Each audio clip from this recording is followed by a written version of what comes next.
Adventurers, welcome to another episode of How To with Puma McKincheys, the show where I show you how to do stuff. Today, we're gonna kick things off by looking at another one of those fancy video questions you submitted. Watch. Hey Puma Mac and Cheese, my question is, how do I handle success? Gnarly question, young lady. But first off, my name isn't Mac and Cheese, it's McKincheys. I just don't understand why that's so hard for people to pronounce. Anyway, how to handle success. You've come to the right guy. I mean, in order to be successful, you need to have hair like me.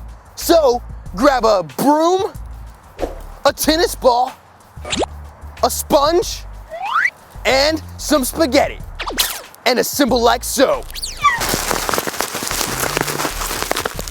And BAM! You've got hair just like me. Well, kinda like me anyway. I mean, nobody can have hair exactly like me. And then you've got all those fans that want an autograph and to take a selfie with you.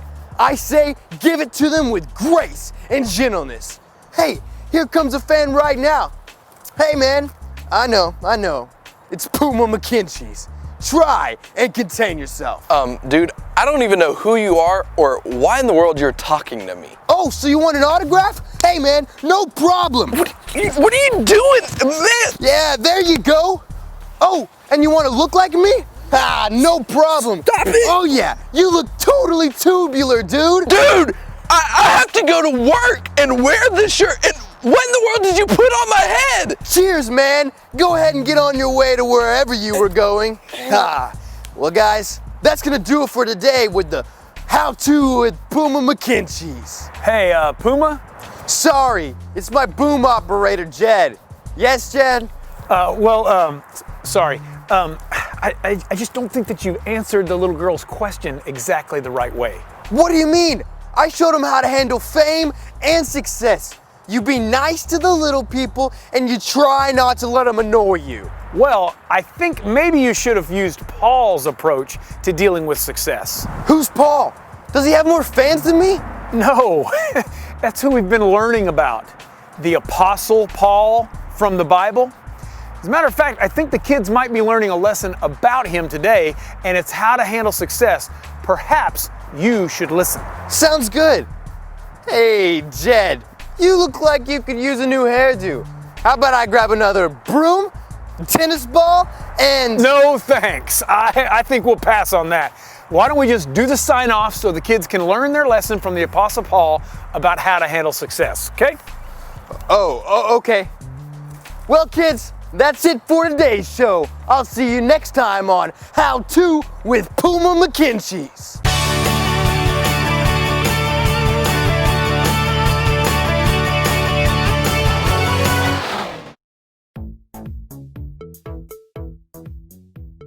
Good morning, boys and girls. This is Miss Cynthia. Thank you for joining me today.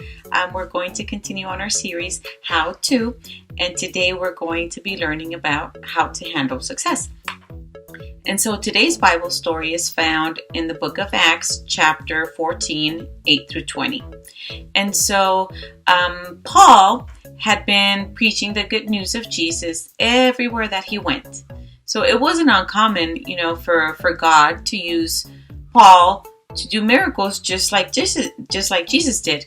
And so people were healed, they were delivered and changed by the power of God whenever Paul prayed for them. And so Paul knew that God was the one doing this through him. He was always quick to give God the glory. So one day, as Paul and Barnabas were in a town called Lystra, they came upon a man who was crippled and he couldn't walk. And so Paul said to the man, "Stand up." And so can you imagine what people must have been thinking about Paul The people must have been thinking, how mean of Paul to tell this crippled man to stand up. He can't stand up. He's crippled, right? And so that's probably where they were thinking, why is he telling this guy to stand up just like that? And so suddenly the man got up and he walked. And so even though he had been crippled for a long time, who knows how long this man, hadn't been able to walk. And so his legs all of a sudden were filled with strength, and he began to walk. And so when the crowds of people that were around, when they saw this, they began to cry out or to yell out or to say out loud, Paul and Barnabas are gods, not men. And so Paul heard them say this, and he knew in his heart and in his mind and in his spirit, he knew that this wasn't true. This was not absolutely true. And so he knew that he wasn't a God. He was very aware that he wasn't a God. And so what do you think he did? When he heard these people, praising him and calling him and Barnabas gods, do you think he allowed them to continue calling him God and saying, "Oh wow, it is you are the one that has all the power to heal and to do miracles"? Do you think he allowed for them to continue treating him like that, like he was someone special or more special than he actually was? Not at all, boys and girls. As a matter of fact, Paul told the people, he said, why are you doing this? We, Barnabas and Paul, we're only men. We're only human like you. God did this. God healed him, And so, boys and girls, did you notice what Paul did? He, instead of taking all the credit, instead of saying, of taking the credit for healing the crippled man, Paul directs the praise towards God. Paul remembered, boys and girls, that God made everything and everyone, and that God is the only one who healed the crippled man, not Paul. So Paul handled his success the right way. He handled it by giving God the glory immediately, right? And so before we continue with our lesson, boys and girls, let's go over our power verse. And it's found in Psalm 52:9. And it says, I will praise you forever, O God, for what you have done. Psalm 52:9. I will praise you forever, O God, for what you have done. And so, boys and girls, in our lesson today, you're going to learn about what great example Paul, left for us. What great example he gave for us on how to handle success, right? And so you're going to learn how to give God the glory when you have success in your life. And so, we heard the example about the Apostle Paul and how he handled his success, right? And so, sadly, there are also, some pretty bad examples in the Bible of how people couldn't really handle success very well, And so have you ever heard of King Herod?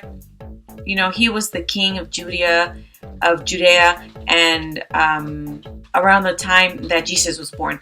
And so a part of his job as king was to give speeches every once in a while. And so one day he was sitting out on his throne, and he was giving out a speech to people. And so, you know what? He gave such an amazing speech, such an inspirational speech to the people that followed him, and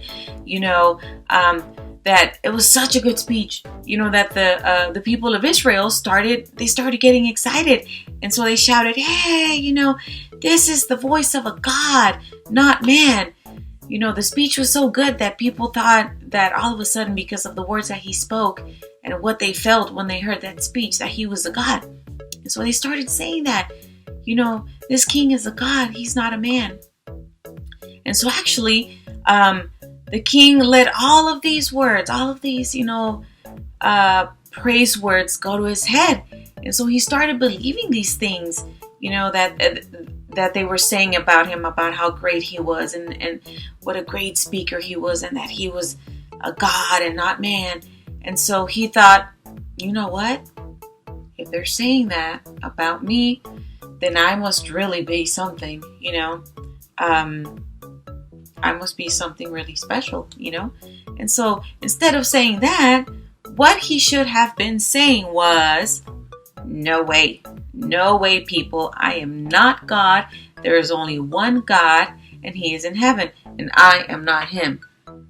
But, since he didn't give God the glory, guess what happened? Well, the Bible says that an angel of the Lord struck him dead. He was so full of himself. His head was so big with all the praise he was receiving from people that he thought he was a big deal, right? When really he wasn't. And so he got struck dead. And as soon as he fell to the ground, he was instantly eaten by worms. And so, that's not a very good outcome, right? So what we must do instead, boys and girls, instead of handling success like the king did, if he had only given the glory to God, if he had only not believed and let everything get to his head, like it did, and believed everything, all the good things that people were saying about him, then, who knows, maybe he might have lived a little while longer. Who knows? So boys and girls, sometimes you can do something so great that people are going to begin to say, hey man, you're awesome, or what you did was great, and they're going to praise you, and they're going to talk about how amazing you are. And so when that happens, here's a few things that you must remember, when you start experiencing success, or when people start saying really good things about what you're doing, or all the success that you're having. Here's, some tips about how to handle it. Guess what? You shouldn't believe everything you hear, boys and girls. If you have success and if you're successful, you won't have to look very far, or it won't be very hard to find someone to tell you how wonderful you are. Before long, you're going to start believing it. And so, you have some people, saying, oh, I'm the best singer. I'm the best singer they've ever heard. I did make all this success on my own. I became successful on my own. I'm the smartest person around. I'm the best athlete. This team wouldn't win without me because I'm the best part of the team. And so, you know what? These people are right. I am the prettiest girl in the room. Some people will start believing that, because, a girl can be beautiful. Athletes can be really great at what they do. But boys and girls, don't let that get to your head, and these are things that sometimes we're guilty of believing, and we're letting it get to our heads. And so we walk around like we're, more special than other people when really we're not, And so Paul and Barnabas were very smart, They didn't let things get to their head. They didn't fall into the trap of believing, what other people were saying about them, that they were, gods and not men.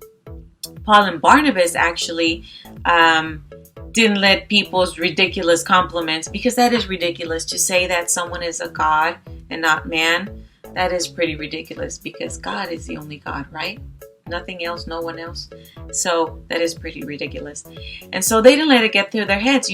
What they did instead was, they didn't let this go on without being corrected, without correcting the people. See, that's exactly how we should respond to success. We shouldn't let success allow us to become prideful and believe it and like we're better than everyone else. We need to remember that every gift, boys and girls, big or small, every gift comes from God. And so in the book of James, chapter 1, verses 16 through 17, it says, don't be misled, my dear brothers and sisters. Whatever is good, whatever is perfect is a gift from God, is a gift coming down to us from God our Father, who created all the lights in the heavens. And so that means that if it's good, anything that is good, any gift that is good, boys and girls, it comes from God. Any gift that you receive is because of God. So not just some of the gifts, not just the gifts that are really great, that you think are amazing, but the gifts that are small and just perfect for what you need, and I think in this situation, boys and girls, I don't think they're talking about gifts, when you get gifts for your birthday or for Christmas. I think they're talking about things that you're able to do, right? Things that you're really good at. And so, every gift, boys and girls, comes from God. So when God gives you a gift, you have to give him the credit, right? Because it's because of him that we're able to do great things, and we shouldn't take the credit for ourselves, And so what we should do instead of taking the credit, we should give God the glory, right? So imagine, for example, let's talk about, gifts like you would get, for Christmas or your birthday, or maybe just for getting good grades in school. Imagine that at Christmas, your parents got you a brand new bike, and you went and rode it around the neighborhood. And then your friends were like, man, that is a really awesome bike. I love your bike, and they were like, whoa, where did you get that awesome bike? And then imagine you responded, well, I went to the store earlier and I bought it with my own money all by myself, And so, because I don't think that would be right. That's not right at all. You can't take the credit for something that your parents did, for something that your parents bought you, right? It's not right at all. Instead, what are you probably going to say, or what should you say? You should tell your friends that you are thankful because your parents went to the store and spent their money to buy you that awesome new bike, right? You give your parents the credit for buying you the bike, not yourself, because you really didn't do anything, right? They just gave it to you. And that's how God is. We don't have to do anything. God just gives us gifts, abilities, things that we're able to do really well, And so we should give him all the glory. When we're successful in anything and everything, we should I'm stumbling with my words. We should give God the glory for everything and anything. And so, boys and girls, just like Paul and Barnabas, they did exactly that. They remembered that God gave them the gifts they used when they were healing the crippled man. They didn't take the credit for the gift that God had given them. They gave God the credit because they knew that every gift, every single gift, big or small, every gift comes from God. And boys and girls, that is how you handle success, giving God the glory for everything, right? And so let's go over our power verse. And remember, it's found in Psalm 52:9. I will praise you forever, O God, for what you have done. Psalm 52:9. I will praise you forever, O God, for what you have done. Boys and girls, and my prayer for you this week is that you remember to give God the praise and God the glory for every good gift that you have. Even if you're like really good at math, that's a gift. If you're a fantastic reader, that's a gift. To be a really good friend, that's a gift as well, boys and girls. To be someone that loves to share whatever they have with other people, that is a gift as well, boys and girls. And so we should give God all the glory and all the honor always for everything that we do, for everything that we have, everything that we're capable of, right? So boys and girls, have a good week. Enjoy your Sunday, and I'll see you next week. Bye.